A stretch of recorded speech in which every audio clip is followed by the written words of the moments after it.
I do think there is an importance, there is a gravity that comes from taking the time to understand what you're grateful for. There's times of gratitude that can help you deload the day. If you're stressful, it's sometimes okay to just sit down with some music or ways to wind down and just write on a piece of paper with pen, paper, sometimes your app, or a vlog. You want to sit down, like, say, hey, this is a stressful week. You've gone through volumes of involuntary overtime, and you have to be, and you think to yourself, well, this day sucked. This day at work sucked, but I am grateful for co-workers around me that stuck with me up until the time that I left. I should be grateful for having food throughout the day to keep me satiated, to keep me filled and energized for the day. I should be grateful that I have a working car that helps me to get from home to work and back again. And that's kind of practice. I'm grateful for maybe being able to have a decent shower, getting out of bed successfully. There are things you can be grateful for, and write it down. Just take the moment to write down for the sake of your mental health, and just say, hey, I'm grateful for being able to go to a home with a roof over my head. I'm grateful for that there's food in my fridge. I'm grateful that there are people that I'm seeing that recognize me. Sure, they're employees, they're coworkers, but it's fine. I'm grateful that before I go to work, there's a ZOA available to me because Costco.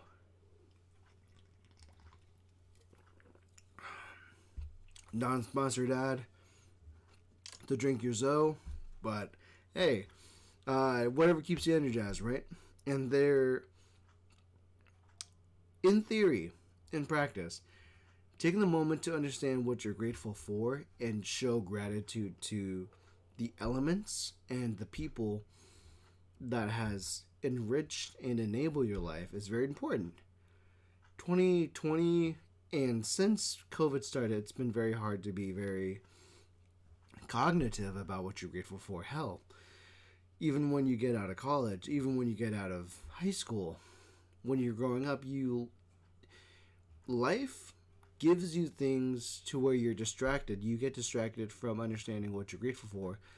I remember when I was in grade school, I was so upset.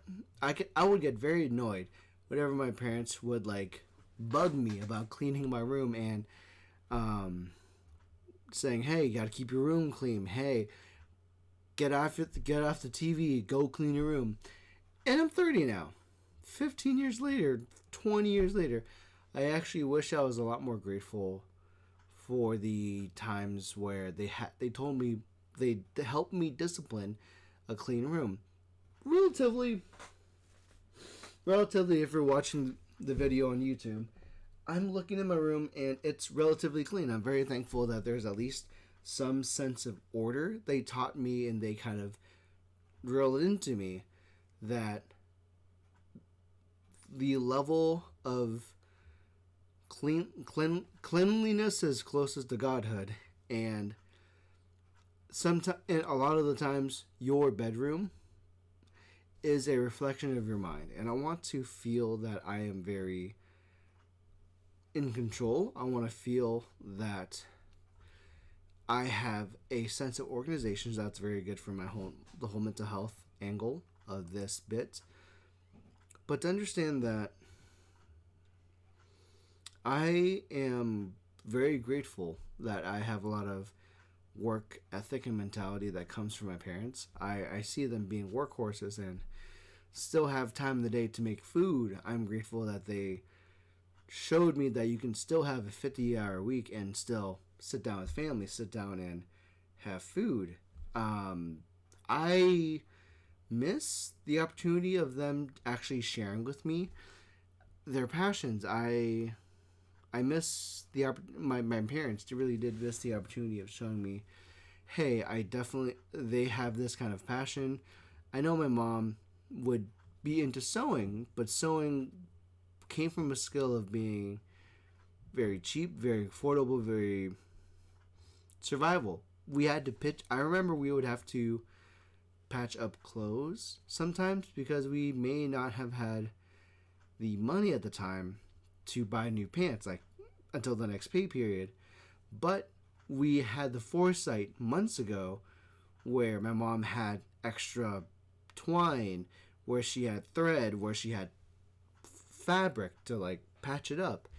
And I'm very thankful for it. I'm very thankful that even though we used to pinch pennies, we had a moment to where we could do it ourselves, and there was a sense of work ethic to where you gotta at least have a couple pair of good clean pants and some ability of sewing. And I missed the opportunity. There is an issue to where sometimes when you're having times of being grateful, you have times of regret as well. There's times where I regret not knowing my parents outside of being parents. I do know at the very least, despite that, I'm grateful for the time I had with my dad. Like I said in my previous video with like food video creations and whatnot, I'm very thankful. I'm very thankful that my dad had some foresight to like express a desire or need to do photography during vacation. I'll admit, I actually do miss. I wish I didn't miss out on family photos. I should have had more photos with my cousins. I should have had more photos with my uncle when I saw them.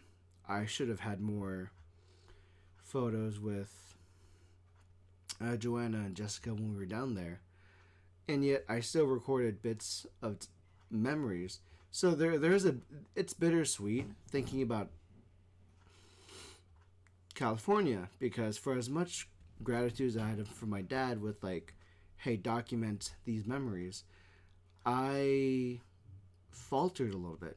So as much, it's a really difficult situation to be a part of, to where you want to have a moment to write down or vocalize what you're grateful for. I'm grateful for having a decent bed to go to when I come off of work.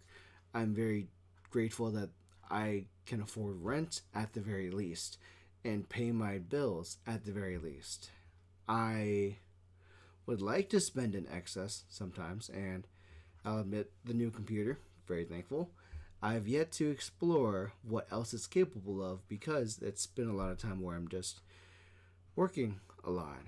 And I do admit some of these 50-hour weeks, I do wish I had more time with Joanna. So I do want to have a situation where we can just sit down or like be together for meals. I am very grateful for when I eat with family, when I eat with people, because that's at least a moment in time to where you're at the dinner table and you're in each other's company. I'm very grateful for the company I had this morning when Joanna and I had to make her soup because she's not well.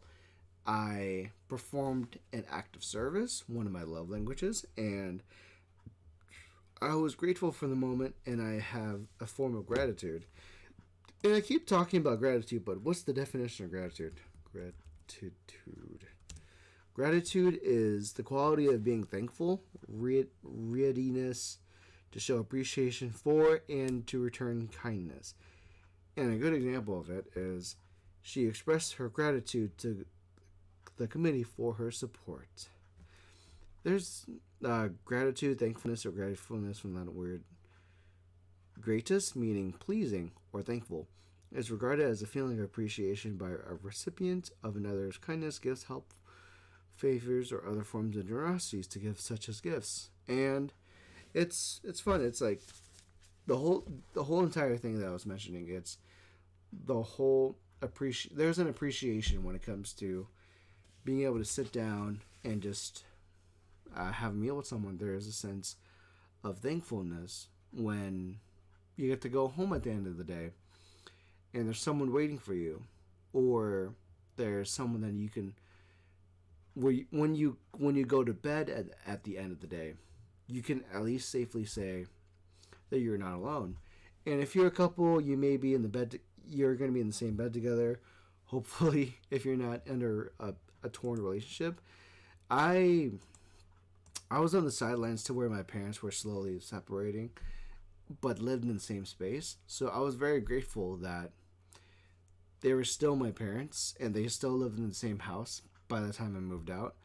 But it's bittersweet because they slowly just stopped sleeping in the same bedroom, and there wasn't a thing that my brother and I could do to like remedy that, to be a reason that, hey, maybe we can work this out because of our kids. But in some cases, it's not so Disney. It's not so happy ended. But ultimately, I can't really speak for them. I wish that they were having a good time. I just wish that it's more normalized for people to remember, hey, you got to sit down, just write down what you're thankful for, write down what you appreciate. It's almost like a essay for you. It's almost like a situation where it's a prompt for you to say at the end of the day, what you are appreciative of, what you were thankful for, or what you're grateful for, and just write it down. Just write down, like, it's very simple. A lot of people can just go home or start their day and say, hey, I'm thankful that I had some rest. I'm thankful that I had more than a couple hours of sleep. I'm very thankful that I have access to hot water and I can shower to clean myself. I'm very thankful for the ability of internet in 2022. I'm very thankful for a litmus of things. For the ability to share your voice with people. It's a very good gift that not a lot of people have. There is a percent of people that don't have what you have, so you have to reflect on it, because it's a bittersweet thing to just list them out, but it's also a great way to actually ground yourself, because you're going to be going through tough times. You may be going through a tough time at work to where the staff is short and you're not getting much help, where if you leave work, there's technically work still needs to be done, but you can't stay the involuntary OT, and you may feel bad pending on who's left behind. It's almost like a survivor's guilt, because you're leaving on time and people behind you are like, hey, I'm still here, I may need help, and you're leaving, and you can't be upset that they're leaving at their scheduled time, but also you feel alone because I'm the last one. And I do feel like I struggle with that feeling sometimes, but also we have to be at the same time thankful that, hey, thank you so much for coming in when you did. Hey, thank you so much for talking with me and working together instead of being the silent employee. And you gotta show some gratitude.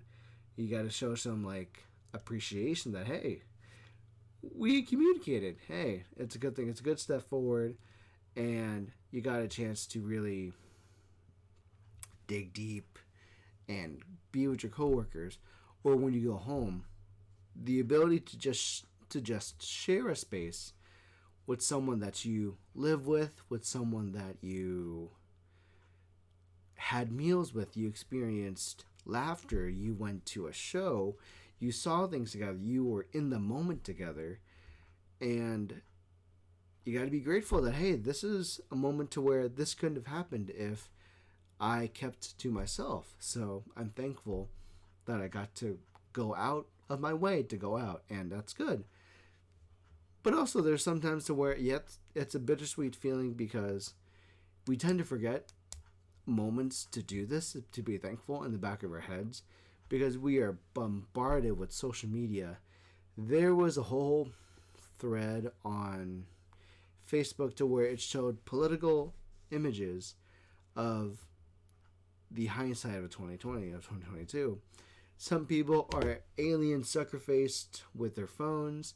Some people feel like all they can do is just give their kids a phone, give their kids a tablet, or some kind of entertainment to calm them down and to leave them alone. And it's bittersweet to where, sure, you had the ability to like have a restful respite, and yet sometimes child development has been sidelined, and people tend to forget to be very grateful of, hey, at the very least, I'm thankful that my kid and I have a chance to sit down and just enjoy a meal together. We have a chance to experience this emotion that they're going through together.